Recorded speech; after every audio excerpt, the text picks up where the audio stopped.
Welcome to GameWell, the podcast about a thriving future in games, from well-being and creativity to optimization and performance.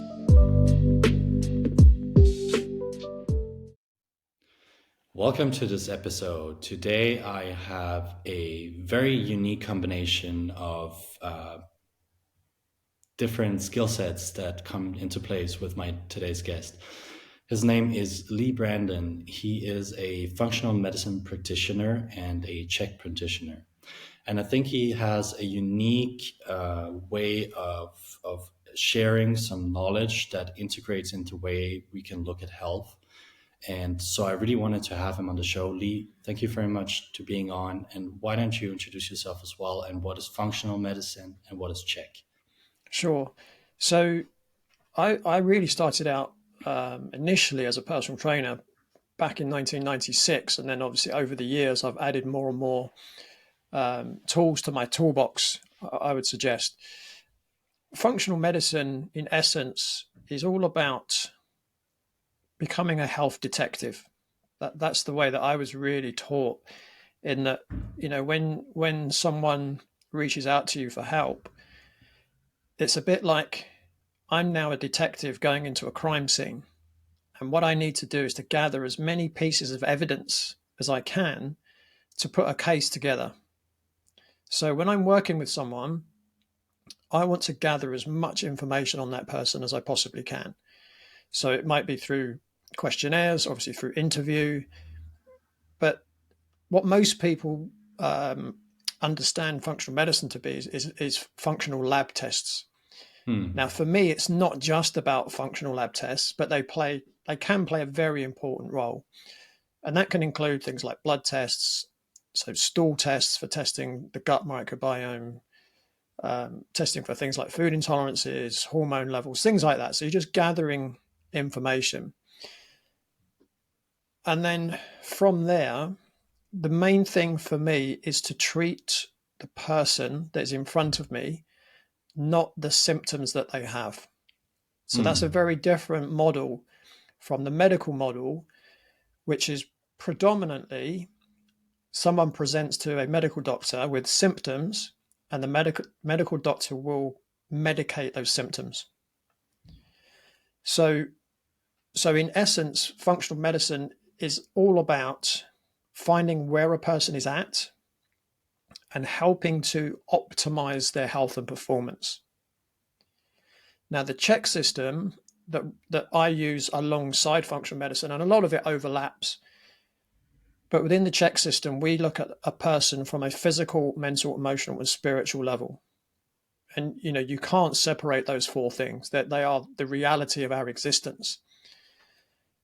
So within that, what I work on from the ground up is 6 what we call foundation factors. And if someone doesn't have each of the 6 foundations, so all the foundations, then optimal health is not possible. So if you think of a building, you wouldn't build a skyscraper in an earthquake zone unless it had very good foundations, right? So when it comes to health, the stronger your foundations are, the more you can do with your body, the more you can do with your life, the better you can perform. Regardless of what you want to do, it might be a work situation. You know the saying, healthy body, healthy mind, and it goes the other way as well, right? Healthy mind, healthy body. So maximizing performance is really key. And a lot of people I work with, it's a case of they come to me because their life is limited in some way. So it might be they're in pain, they can't pick up their kids, they can't play a sport that they enjoy. It might be their performance at work is being reduced, and that can have massive, financial implications as well. But the six foundations that I work on, and this is in a hierarchical order, so the most important comes first. The first thing are your thoughts. Now, we have something in the region of 60,000 thoughts per day, and it's believed around 90% of them are negative. That's just human nature, right? But I'm sure most people will be aware of the placebo effect. So the placebo effect is where, when they're doing a medical study, they compare a drug with a placebo. A placebo is normally either a sugar pill or it might be a saline injection. And they compare the response between the placebo and the medication to see whether medication is effective or not. Now, quite often, the placebo is equal or even outperforms the medicine. So how does that happen? Because there's no physiological reason why it should. The reason it happens is because of what's going on between people's ears. So if someone believes that something's going to make them healthy, then the mind is strong enough to make that happen, even if it's at the subconscious level. On the flip side of that is what's called the nocebo effect, where you can actually become ill or even die because of your belief. So if you believe you've been poisoned, you could get sick even without being poisoned. Wow. Okay. And there is a story, and I don't know whether this is true or not, but it does explain nocebo very well. And the story is, and I heard this a long, long time ago, was that there was a guy in the United States and he jumped on one of those freight trains and he wanted to get from one city to another. And he got into this freight carriage and the door was shut behind him and he realized it was a refrigerated unit. And he thought, oh no, I'm going to freeze to death. Anyway, the train travels for many, many hours, gets to the destination. They open the door on the freight train and this guy's frozen stiff. He's dead. But the interesting thing was the refrigeration wasn't switched on. Oh, wow. But his belief that it was switched on was enough to cause him to have hypothermia. Okay. So that's just a kind of an analogy of how the nocebo effects can work. And we know, again, I don't want to get into any details, but over the last 4 years, there's been a lot of fear around an illness. Yeah. And a lot of people got sick.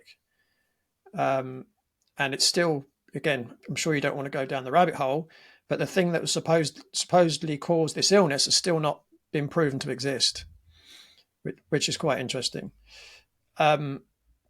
So your thoughts are really important. So, when I'm working with someone, I spend a lot of time on really highlighting what someone's dream is.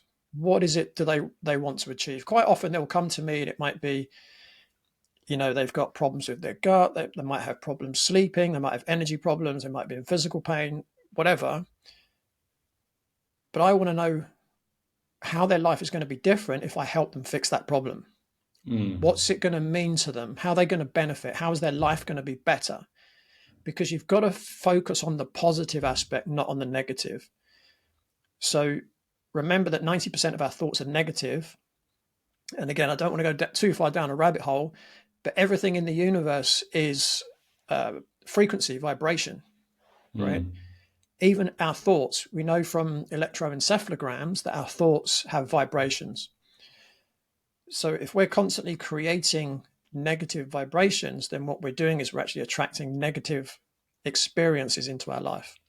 So it's really important to get the thoughts right first before anything else. So I go through goal setting. I look at helping people shape their core values. And core values are the principles in which we live our life by. So there might be core values around exercise, around nutrition, around sleep and rest, around making sure that you're doing things that are happy making for you, things that make you happy. Because often when I work with people and I say, okay, what makes you happy? And they might list 2 or 3 things. Interestingly, many people don't list too many things that make them happy. But then if I was to ask them what makes you upset or sad, they could come up with a long list. Again, that just really exemplifies the fact that we do focus on the negative. But even when people say the things that they really enjoy doing, then I'll say, well, how much time per week do you spend doing them? And quite often it's very little, if any at all. So it's really important that I help people to start setting core values to live their life by, so that they lead a more happy, fulfilling, productive, life. So that's thoughts. The next thing, and again, something that probably a lot of people don't consider, is breathing. Because most people think, well, I breathe, so what's the big deal there? Well, the interesting thing is that, again, most people don't breathe effectively, and that can have massive effects on your energy levels and on your health overall. So when we're stressed, and most people today, particularly in the Western world, are overly stressed, what tends to happen is we tend to start to breathe more shallow. We breathe into our chest, and that just exemplifies the stress response. So it just keeps it going. Okay. So a lot of people use what's called accessory respiratory muscles. So muscles in the chest and the neck to help breathe in. So if you see people's shoulders going up and down or their chest going in and out when they're breathing, that's a normal thing if you're, running, right? If you're exercising, that's normal because it's allowing you to get more oxygen into the system. That's why they're called accessory respiratory muscles. But when we're at rest, when we're not exercising, we should be using our diaphragm as the key muscle of respiration. So our diaphragm sits just below our rib cage, attaches to our spine. And when we breathe correctly, not only does it help keep us in a calm state, but the fact that the diaphragm is moving up and down, what that also does, it creates like a pressure gradient within our abdomen, and it actually massages our abdominal organs. So if you're breathing incorrectly, you're maintaining your stressed state, and stress is the cause of all disease. But also you're not getting the massage effects of the organs. Now, the other thing as well to bear in mind is people spend a lot of time in a seated position these days when they're at work, right, at computers. Now, what most people can't probably see right now, I'm standing. So I have a standing desk, and I spend probably 80% of my working day standing at a desk. When you're sat, the other thing is you tend to slump. Now it becomes very difficult to breathe correctly. Now, when you're in that slumped position, and people can try this at home. If you sit slumped and you try and take a full breath in, there's restriction there, right? But if you stand up really straight or sit up really straight, now try and do a full breath in, you can get a lot more oxygen into the system. So when you breathe correctly, you're also able to get more oxygen into the system. And if you're not getting optimal amounts of oxygen into the system, what do you think is going to happen to your energy levels? They're going to be reduced, right? So one of the things that I often recommend to people that work at a computer most of the day, and that's most people in the Western world, is to have different positions. So standing, sitting, try and get different positions throughout the day. I think for most people, it's actually quite difficult to stand all day. I still find, 1 to 2 hours a day, I feel, I need to sit down, So that can be really important. And what most people will find is when they stand, when they're using their computer, so the way you set it up is really important. And I'll probably come on to that a bit more. We talk about the physical side of things. Yeah. People find that they perform better. Interestingly, I first found when I stopped sitting all day, I had more energy. And you think, how does that work? Because I'm actually using more muscles to be standing up. How is that using less energy? Well, the fact is it's not. It's using more energy, but you're getting more oxygen in. So you're creating more energy through the breath. So we've got thoughts, we've got breathing. The next thing is hydration. Now, it's important to remember there are billions of chemical reactions that take place every second in the human body. Billions of reactions. The one thing they have in common is they all require water. So maintaining good levels of hydration is really important for your overall health, but and for performance. You could say the same thing. Whatever's going to improve your health will improve your performance as well. Okay. So what does it mean to be fully hydrated? One way you can test it is you take your hand and you grab a piece of skin on the back of your hand and let go.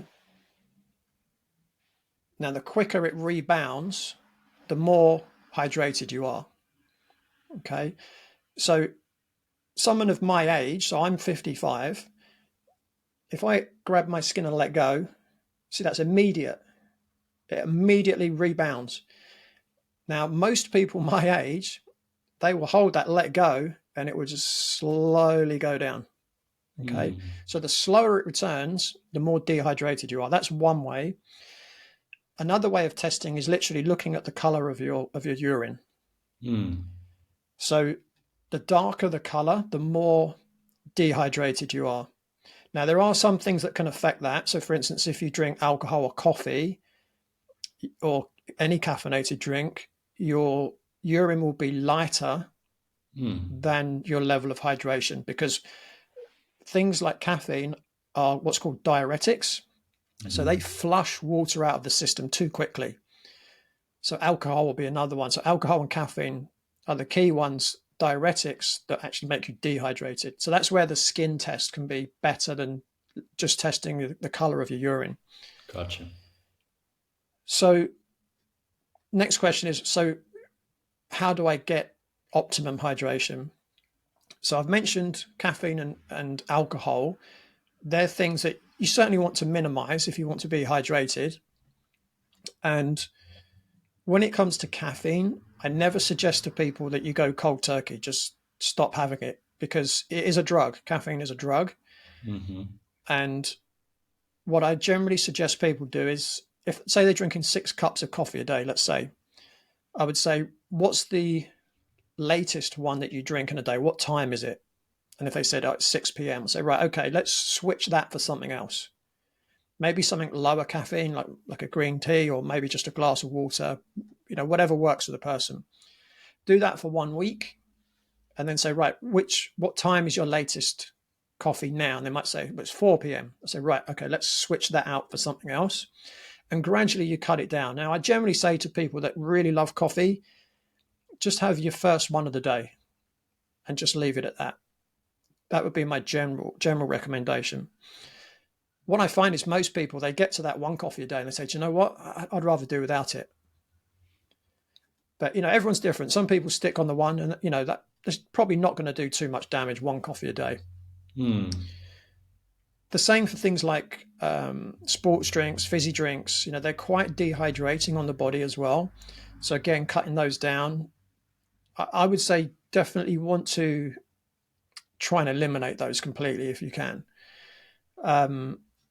In terms of drinking water, the amounts that we generally recommend, if you take your body weight in kilos, times that by 0.03, that will give you your minimum amount of water that you should drink a day. So if you weighed 100 kilos, you should be drinking a minimum of 3.3 liters per day.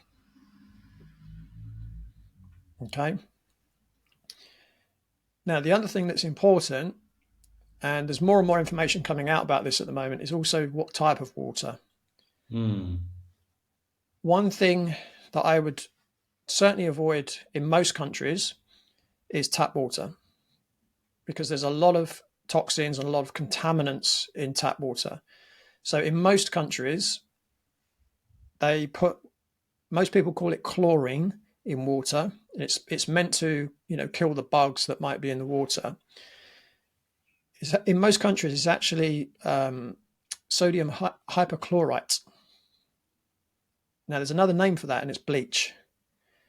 But they don't tell you it's bleach, because most people think, well, I don't want to be drinking bleach, but that's exactly what it is. Okay. So, there's also things like traces of female contraceptive pill, things like that you find in the water. You might get runoff from fertilizers from farmland, things like that as well in tap water. So people say, so what can I do? There's two main choices. One is you can buy a good quality spring water. Now, the downside to most spring waters is the fact that they're in plastic bottles. And that's another really big issue, not just for the environment, but a lot of the plastic ends up in the water.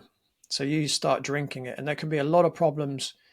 So, a lot of the problems with plastics is that they're what's called xenoestrogens. So they're like a unnatural type of estrogen, which is often called the female hormone. But particularly in women, they can cause things like breast cancer, cervical cancer, things like that. In men, it can cause infertility. So there's an issue there. If you're going to buy a spring water, if you can buy it in a glass bottle, that's the best way. Then there's no issue with plastics there. The other main alternative is to get a good filtration system.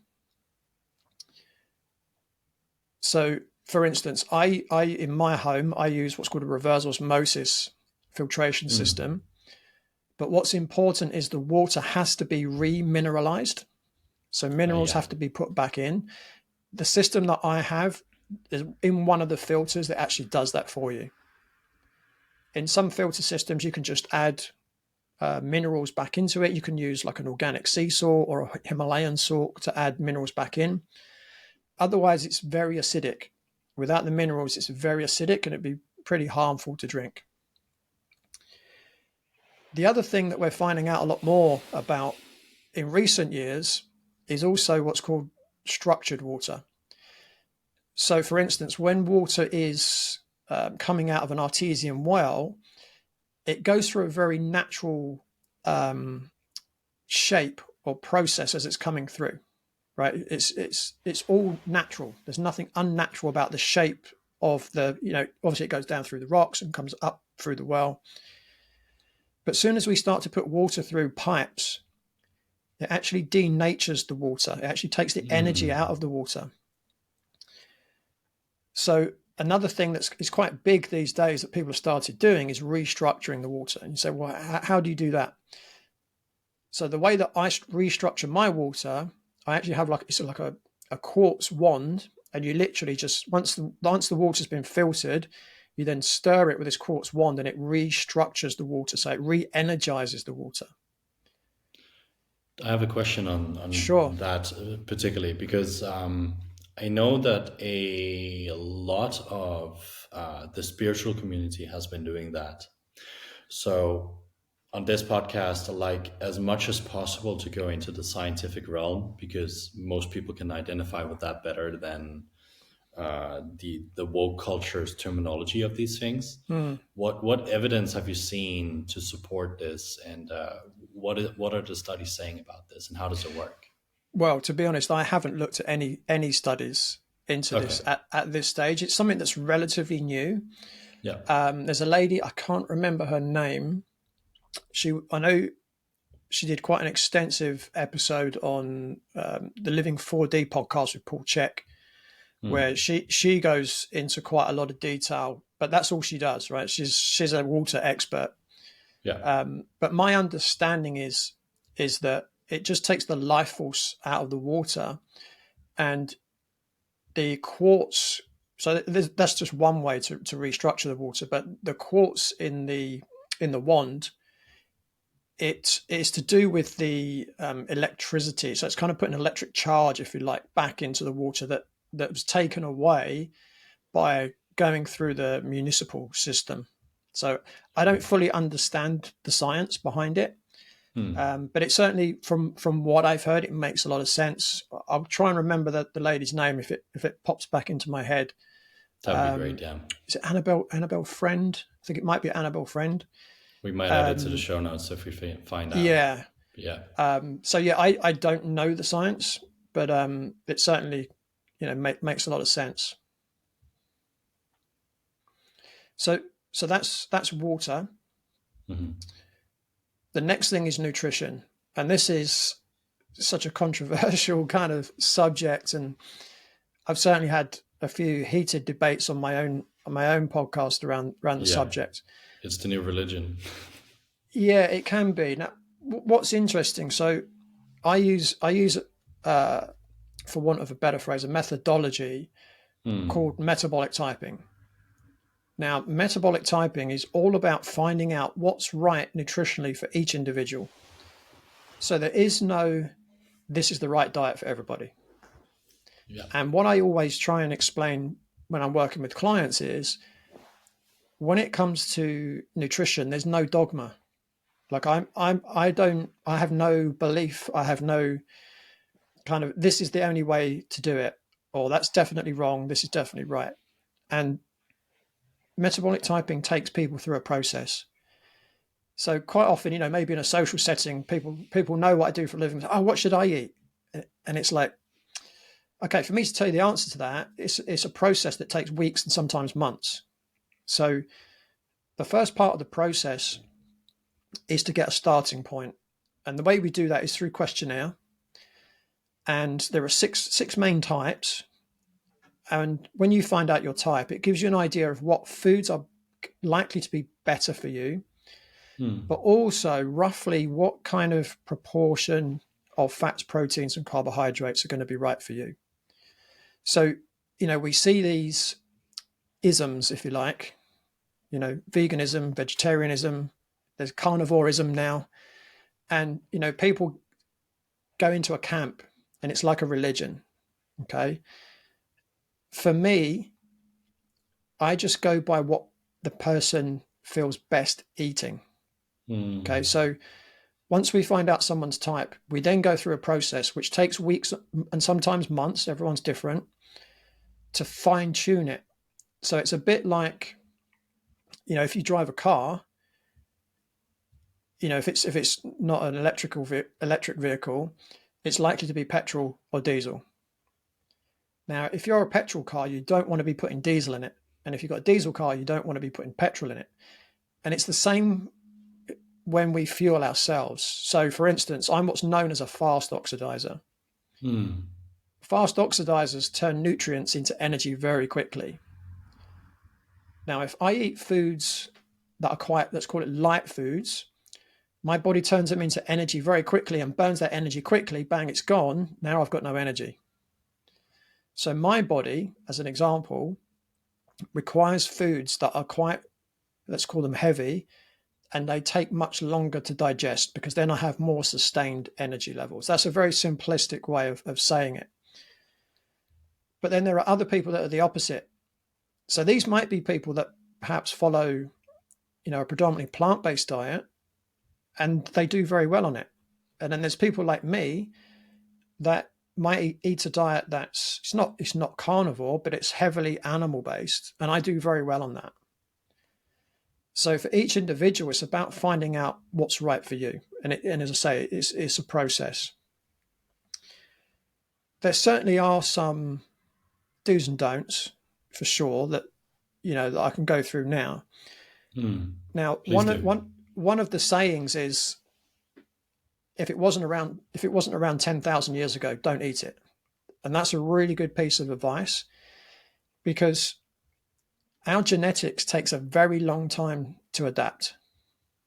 So it takes about 10,000 years for our genomes to change 0.1%. So our genes, you could say, are pretty much the same as they were 10,000 years ago.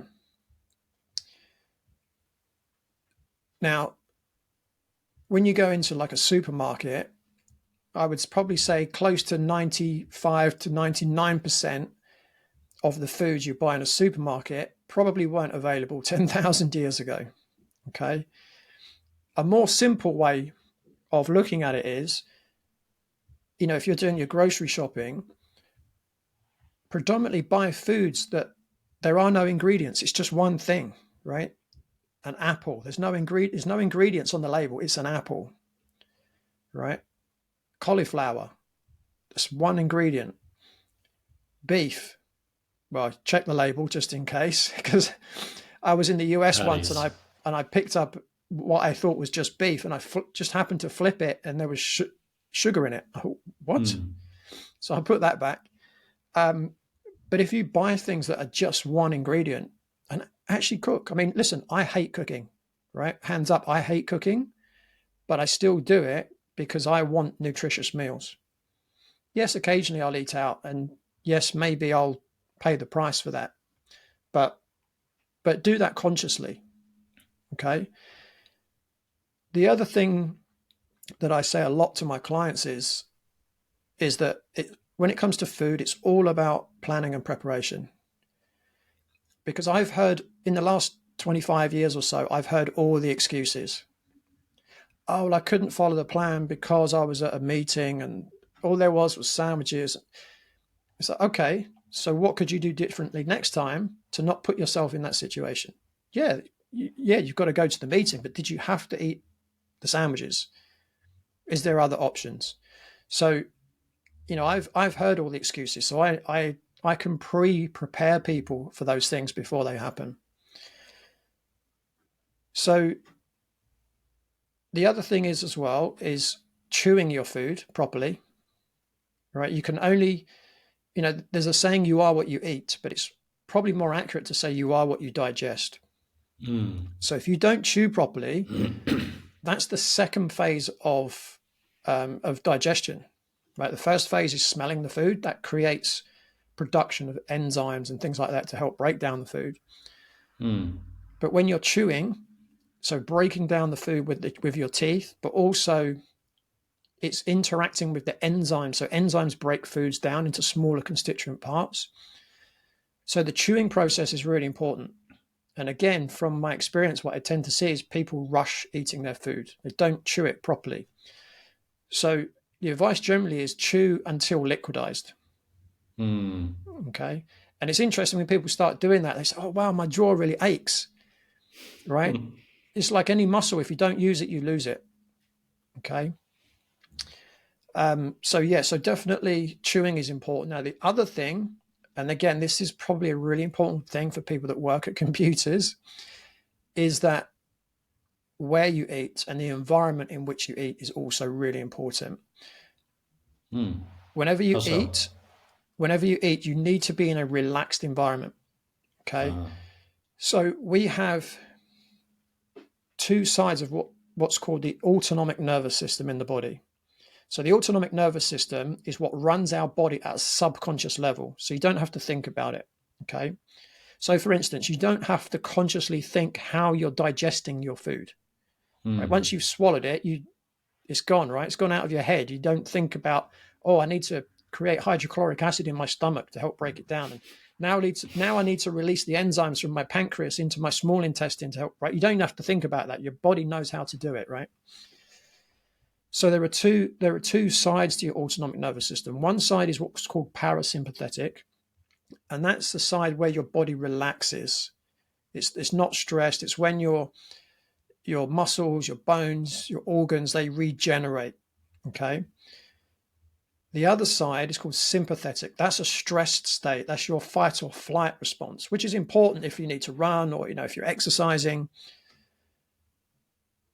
But the thing is about eating is that when you're in a parasympathetic state, your blood flow predominantly goes to your organs. Okay, so you need the blood in your organs to properly digest the food that you're eating. When you're in a sympathetic state or a stressed state, your blood flow goes to your arms and your legs so you can fight or flight. So now the blood isn't in your organs, you can't digest your food properly. Right? So for instance, if you're running from a lion, you're not going to be eating a cupcake at the same time, are you? Right? So you need every bit of energy on the job to save your life. And then if you get away from the lion, you can eat another time. So when you're eating, you want to be relaxed. Now, for most people, if they're eating at their desk, most people find their job stressful, right? So sitting at your desk is generally a stressful place for most people to eat.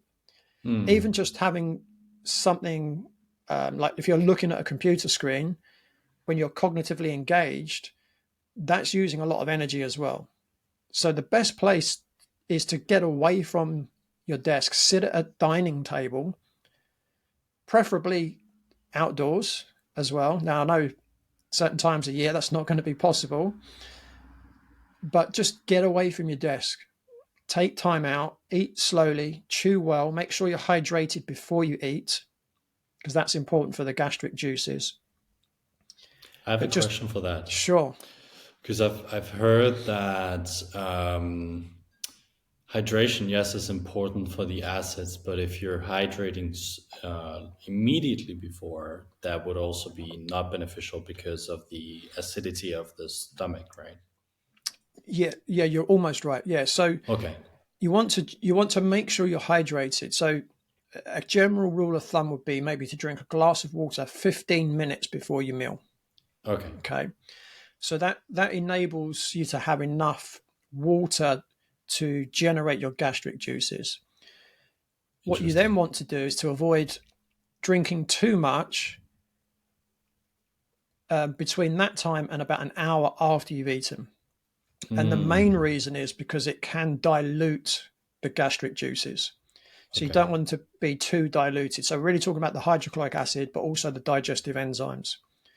So yeah, a glass of water about 15 minutes before, and not too much water until about an hour afterwards. Maybe, have the odd sips, not like you can't have any, but just don't drink too much water until about an hour after the meal. And then you want to really start rehydrating again.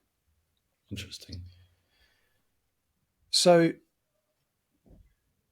the other thing as well with food that's quite important, and this is a big thing, I'm sure most people have heard about it, and it's food intolerances. And this is where individuality also comes in. So basically, if someone's got an intolerance, or it's sometimes called a sensitivity, or even an allergy, they're just different types of reactions.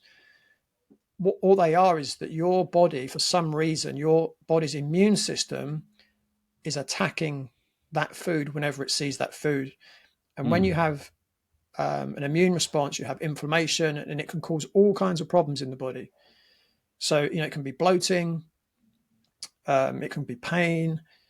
So I'll give you a very, very quick story, and it might not be an intolerance, it might be another reason, but just to give you an idea.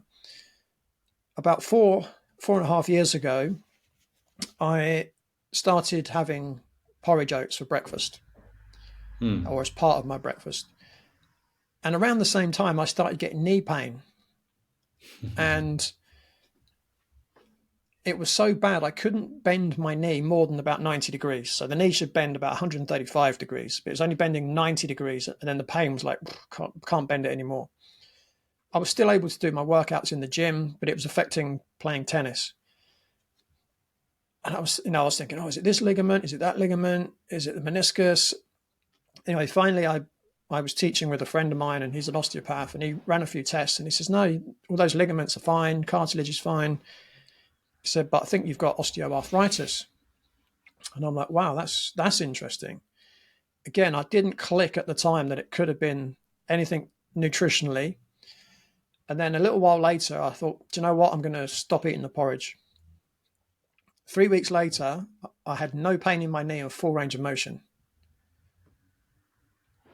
from porridge oats. Now, it could have been another reason, but it could also possibly could have been a food intolerance. So sometimes there are conditions that people have that you don't necessarily think, that could be something I'm eating. And I'm not saying it always is, because it isn't always. It can be something completely different. But it just shows you the effect that that food can have on the body as well. And again, I could probably talk for hours on that subject. The other thing I just want to say as well about food is food quality. So yes, eat single ingredient foods wherever possible, but also where you source your food from is a really important aspect. So I'm sure people have heard about organic food. I'm sure everyone knows what organic food is. But just in case anyone's not 100% sure, an organic food generally is a food that hasn't been grown or raised using chemical fertilizers and pesticides. Okay. Now, some people might say, well, why is that important? Basically, because those things are highly toxic and they do get into the food. It's not like you can wash it off. If it's in the soil, it's getting into the plant, for instance. And the more toxic we are, the more likely it's going to cause problems in the body. And we're already bombarded by so many other toxic things in our environment. It's really important as much as possible that people buy as much as they can of their food from organic sources. The only one I would suggest not to buy organic is fish. Oh and yeah, that's yeah, and because that's then yeah, because organic farm fish raised. are farmed, and Mm. it's really not a healthy way to raise a fish. So fish should be wild caught. So even if it says organic fish, I would suggest avoiding wherever possible, because again they're quite toxic, and they're normally quite sick fish as well, and they're low in omega-3, high in omega-6 because of what they're fed, so they can cause inflammation in the body. So that's pretty much nutrition. I mean, that's quite a lot to think about. The next thing is movement. Now, we need movement in our body every day. Okay. I'm sure everyone's aware that if water doesn't move, it becomes stagnant. Well, if you consider that we are 70% water, then that should make you realize how movement is so important. And there are so many reasons why we need to move. Again, like I said, if you don't use it, you lose it. So when it comes to muscles, if you don't use your muscles, they start to waste away. When you put stress through a bone or a ligament or a tendon, as long as you're getting good nutrition and good rest, it's helping keeping them strong. Obviously, things like heart health is really important for movement. The other thing to consider as well with movement, obviously it can help with mental health as well. So again, it can help create endorphins. That can help with mental health. But another thing to consider is how much exercise.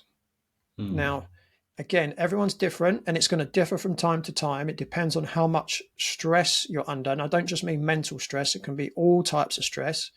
If you're eating a poor diet, that's a big stress. If you're under a lot of pressure at work, that's a stress. If you're in a bad situation with your spouse, that's a stress. If you've got financial problems, that's a stress. If you're bombarded by electromagnetic radiation from your mobile phone and your smartwatch and your iPad and your computer, that's another stress. If you're getting too much or too little sunshine, that's another stress. So the more stress you're under, the less able you are to handle intensity of exercise. So one mistake I see of people that enjoy exercise and do a lot of exercise is sometimes people do too much exercise based on how much resources they have to do the exercise, or at least to recover from the exercise. And that's all to do with how much stress they're under. So it's really important, that we do get movement every day, but it can just be walking, right? Walking around midday is a perfect time to get outside, because that's when the sun is generally at its highest.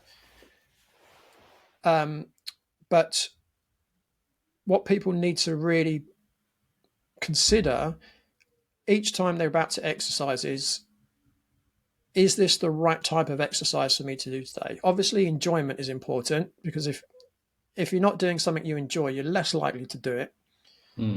But let's say you're someone that does enjoy, working out at the gym or playing a sport that's quite intense.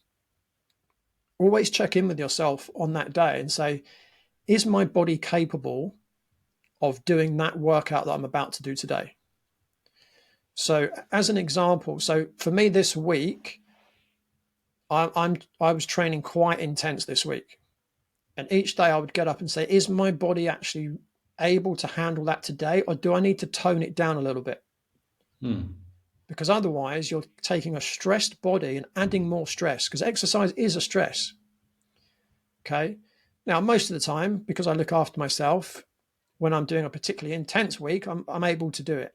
But if for any reason I was feeling particularly tired on any particular day, or I might have, quite excessive muscle soreness, I'd say, do you know what? Today I might just do some stretching. I might just go for a walk, and I'll delay my intense workout till tomorrow, and I'll see how I feel the next day. So what's really important for all of us to consider is how much stress can our body handle, and how much rest and recovery do I need to get myself into balance? Okay. So part of my job is to help people balance what we call the two forces. Okay, so some people might call that yin and yang. Okay, now what I often explain to people is in an analogy, because some people, they come to me and they might say, oh, I want to lose lots of weight. That means I've got to work out hard every time, right? And I explain to them what I just explained to you, and sometimes they don't get it. And I say, okay, let's use this analogy. Imagine you have a slice of bread. Now put that bread into a frying pan and turn the heat right up and just leave it there. What's going to happen to the bread? And they say, well, it's going to burn. I say, okay, and what happens if you leave it there burning? What's it going to eventually do? And they say, well, it's going to turn to ash. So, okay, is that bread going to be useful to anyone? So, well, no. Okay, we'll take another piece of bread and put that in a bowl of water. What's going to happen? Well, it's going to get wet and it's going to get soggy and it's going to fall apart. Okay, is that piece of bread any good to anybody? Or no? So, okay, well, if I'm talking to someone that's potentially exercising too much, and I'll say, right, well, you're that piece of bread in the frying pan, and you're telling me you want to work out harder, that just means I'm turning the heat up on the frying pan. Is that really what you want? What I need to do is take you out the frying pan and put you in the water for a little bit. Right? It doesn't mean we don't do movement, but we do a different type of movement. You might do some Tai Chi, some Qigong, some yoga, just to get yourself balanced, because you want to balance that sympathetic and parasympathetic nervous system. You don't want to be sympathetic all the time, because what being in a sympathetic state does, it actually breaks down tissue in your body.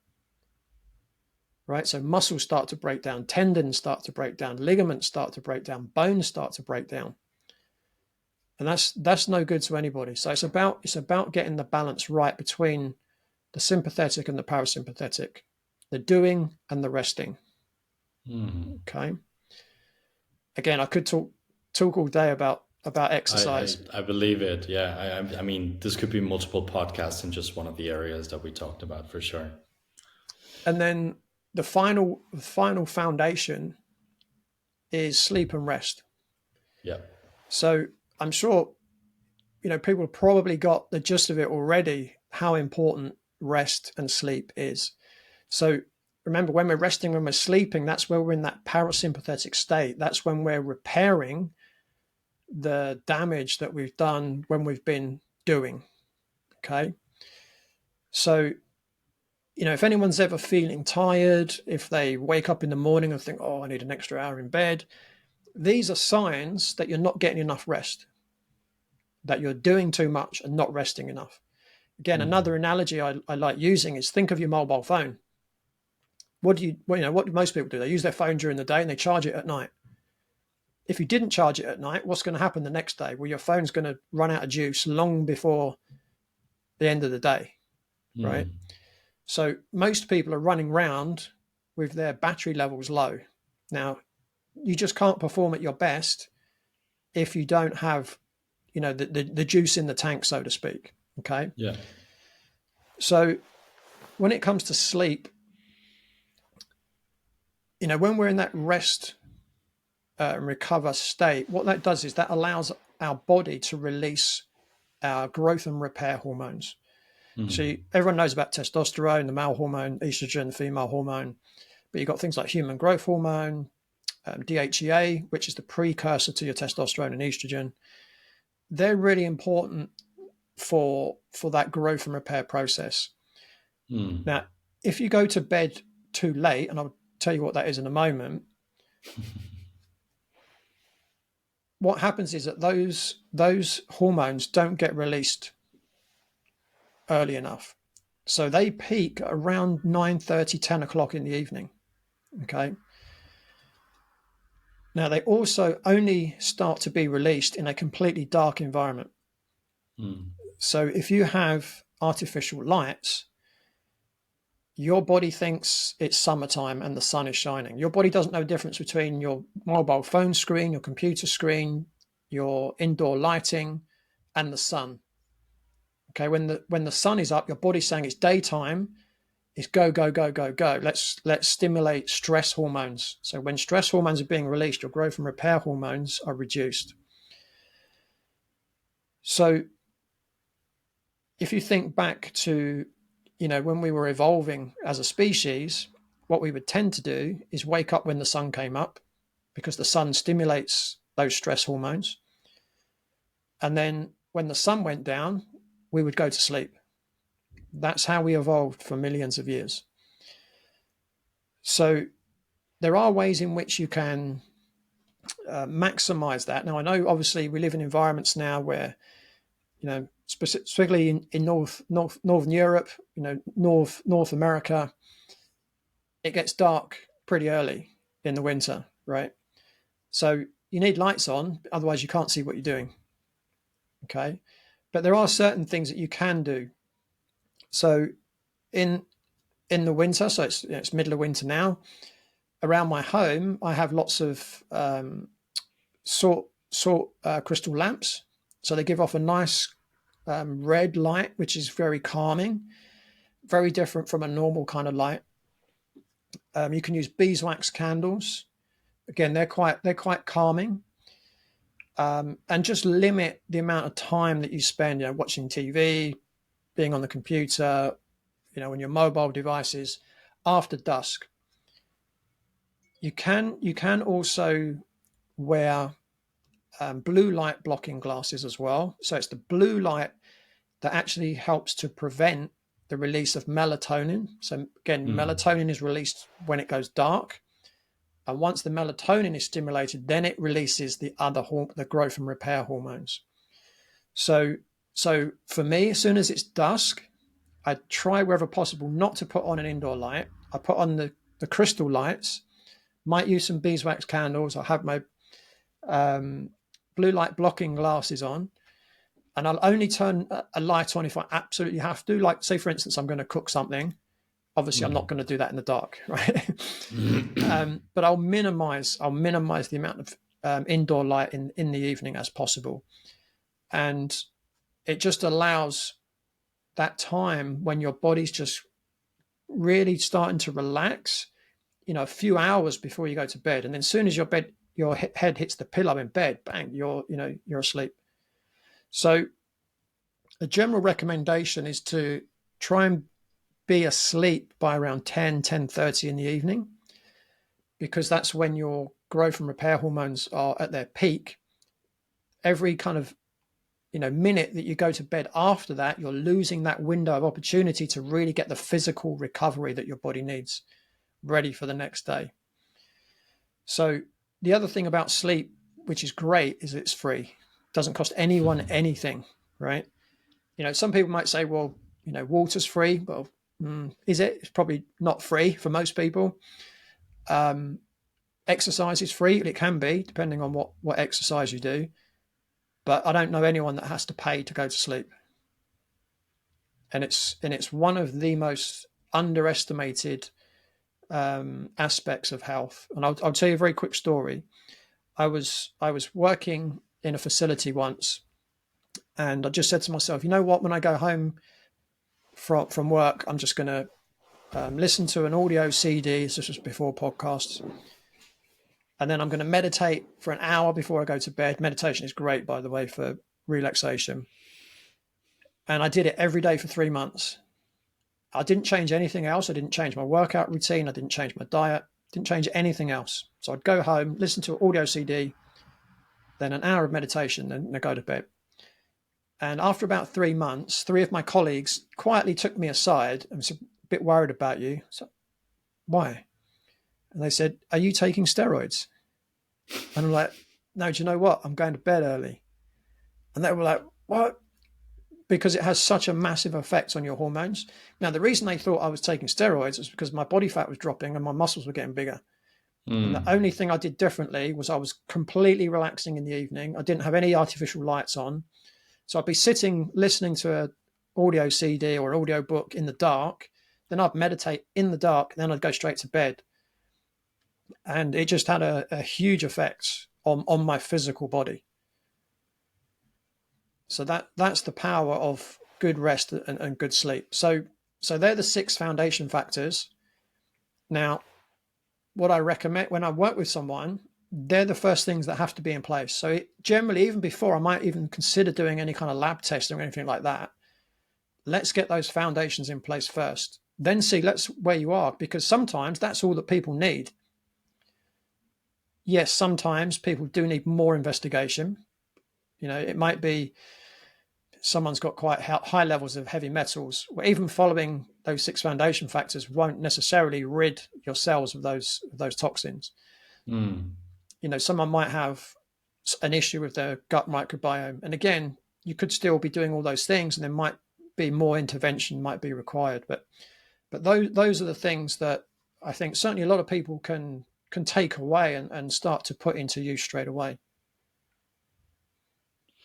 Wow, I think it's very powerful information, and it's a good starting point to tackle their health from a different lens that's maybe not as much out there, at least not in the mainstream communication. Leigh, thank you so much for being on the show. We're reaching the end of the time that we have today. I wanted to ask so many more questions, so maybe we'll do that another time. Sure. But where can people find you? I know you also have a podcast. Talk a little bit about that, and maybe tell people where to find you. Sure. So my podcast is called The Radical Health Rebel. So it's available on all major platforms. If people want to connect with me, probably through my website is best. That's www.bodychek, that's BODYCHEK.co.uk. I'm also on social media. Again, if you just look for me on Radical Health Rebel, you can find me there as well. All right. Thank you so much for listening in today, and I'll hopefully can welcome you back next time. Thanks for checking out this episode of Gamewell, the podcast to a thriving future in games. Make sure to like, comment, and subscribe so that you never miss an episode.